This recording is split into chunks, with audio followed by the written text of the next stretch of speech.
Hello বন্ধুরা, ঢেলে পোড়ন চ্যানেলে তোমাদের স্বাগত। আমি আজকে তোমাদের রান্না করে দেখাবো তেল ফেসা শুটকি ভুনা। তো দেখো, আমি এখানে 4টা ফেসা শুটকি মাছ নিয়েছি, আর কিছুক্ষণ আমি চুন দিয়ে ভিজিয়ে রেখেছি। আর এইদিকে আমি একটা উনানে কয়টা লঙ্কা আমি একটুখানি নুন দিয়ে একটু ভেজে নেব। আর যারা এই শুটকিটা তোমরা হয়তো অনেকেই পাও না, যারা শুটকি খেয়ে জানো, তাদের কিন্তু জিভের স্বাদটা লেগে থাকে, এতটাই টেস্ট লাগে, আর কোনো কিছুই লাগবে না ভাত খেতে। শুধু এই শুটকি ভুনা দিয়েই তোমরা ভাত খেয়ে নিতে পারবে। দেখো আমি কিভাবে রান্নাটা করছি। আমি এবার শুটকিগুলো আমি ভালো করে ধুয়ে নেব কচলিয়ে কচলিয়ে। এবার দেখো, আমি দিয়ে দেবো কিছুটা পরিমাণ সরষের তেল, দিয়ে এবার ভালো করে ভেজে নেব। বন্ধুরা, আমি এই শুটকিটাও কোনোদিন খাইনি, দিদির বাড়ি গিয়ে যখন খেয়েছি, খেতে এতটাই টেস্ট, আমি আবার দিদির বাড়ি থেকে কতটা নিয়ে এসেছি তোমাদের শেয়ার করার জন্য। আমি এর আগে অনেকবার তোমার পুঁটি শুটকি খেয়েছি, কিন্তু এই শুটকিটাও কিন্তু খেতে দারুণ হয়। তোমরা যদি এরকম তেল ফেসা শুটকি পাও, করে খেয়ে দেখবে কতটা টেস্ট হয়। এবার আমি এই যে দিয়ে রেখেছি শুটকিগুলো, এগুলোর সাথে দিয়ে দেবো, দিয়ে একটু ভেজে নেব। আর আমার এই শুটকি ভুনা করতে কি কি লাগবে সেটাও তোমাদের দেখাবো। দেখো, আমার এই ভাজা হয়ে গেছে, আমি এবার শিলের মধ্যে নামিয়ে নেব। নামিয়ে নিয়ে তারপর আমি আবার এগুলো একটু বেটে নিয়ে তারপর তোমাদের দেখাবো।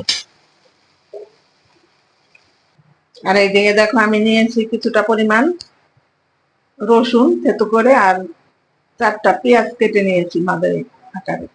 এগুলো আমি এবার দিয়ে দেবো কড়াইয়ের মধ্যে, সামান্য একটু দিয়ে তারপরে আবার দেখাচ্ছি তোমাদের। এবার দেখো, এই যে বেটে নেওয়া শুটকি আর কাঁচা লঙ্কাটা দিয়ে দিচ্ছি।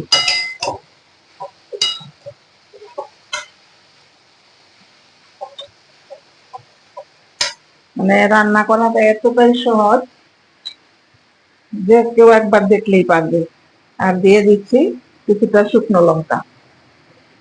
তোমরা জালটা কম বেশি করে নিও, যদি মনে করো কাঁচা লঙ্কাটা করবে সেটাও করতে পারো, এরকম বেজে নিতে হবে। আর যদি মনে করো যে না, শুকনো লঙ্কা দেবো সাথে, তাহলে এইভাবে করতে পারো। আর তোমাদের ঘরে যদি চুন না থাকে, তাহলে একটু হলুদ দিয়ে ভিজিয়ে রাখবে কিছু সময়, কারণ গায়ের মধ্যে কিছুটা আঁশ থাকে, সেই আঁশগুলো একটু কষিয়ে না ভিজিয়ে রাখলে কিন্তু উঠবে না। একটু ভিজিয়ে রাখবে, তাহলেই দলা দিলে আস্তে আস্তে উঠে যাবে সব।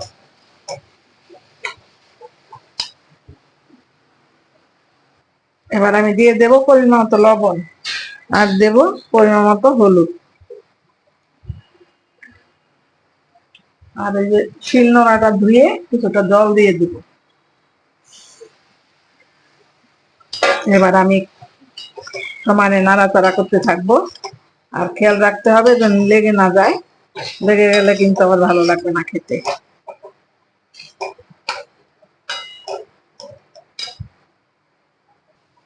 দেখো, আমি কিন্তু এখনো কোনো তেল ব্যবহার করিনি। এবার দেখো, শুটকির জলটা দিয়েছিলাম সেটাও কিন্তু শুকিয়ে গেছে। এই পর্যায়ে আমি দিয়ে দেবো কিছুটা পরিমাণ সরষের তেল।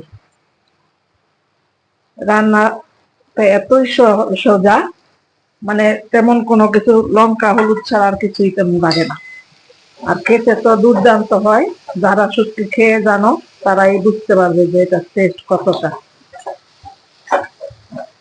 এই বুনা থাকলে কিন্তু আর কোনো কিচ্ছু লাগবে না সাথে, বুনা দিয়ে এক থাল ভাত খেয়ে নিতে পারবে, এতটাই টেস্ট হয়।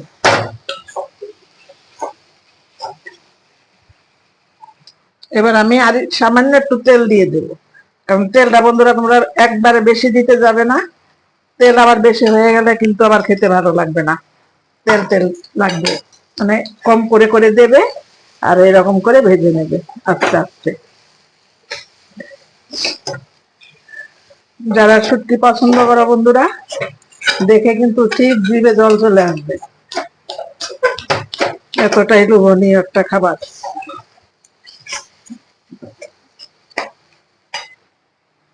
দেখো রেডি হয়ে গেল আমার তেল ফেসা শুটকি ভুনা। তো আমি আবারও বলবো, আমার আজকের এই রেসিপি তোমাদের ভালো লাগলে আমার পাশে থেকো, লাইক কমেন্টস করতে কিন্তু ভুলো না, আর বন্ধুদের মধ্যে শেয়ার করে দিও, ওদের দেখার সুযোগ করে দিও।